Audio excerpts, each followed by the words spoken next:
Once you have your story picked out, you'll want to choose your medium. Sometimes your medium will already be decided because of budget or resources available, but all that aside, the story can really help in the decision on what medium to use for your project. There are many mediums to choose from. It could be 2D drawings like the original cartoons. It could be paper cutouts. It could be Lego toys. It could be G.I. Joes, everyday household objects, even your own puppets. If it could fit behind a camera and move, you can make a stop motion animation with it. However, there are many things to consider when choosing what medium to use.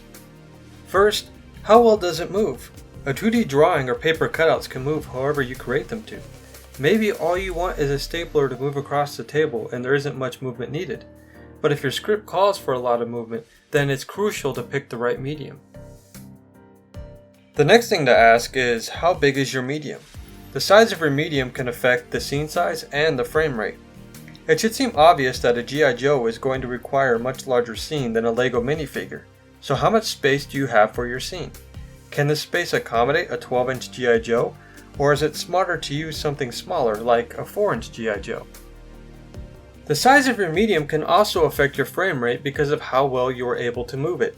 Sure, you can make a Lego minifigure the same size as a 12-inch G.I. Joe on camera, but the G.I. Joe's limbs are longer, which can help it get more precise movements, allowing for a higher frame rate.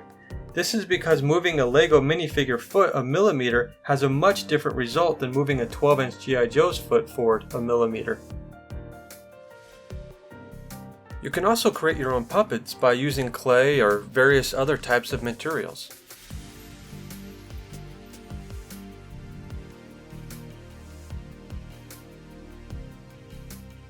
If you want to use 2D drawings or paper cutouts, it is entirely your choice how large to make them.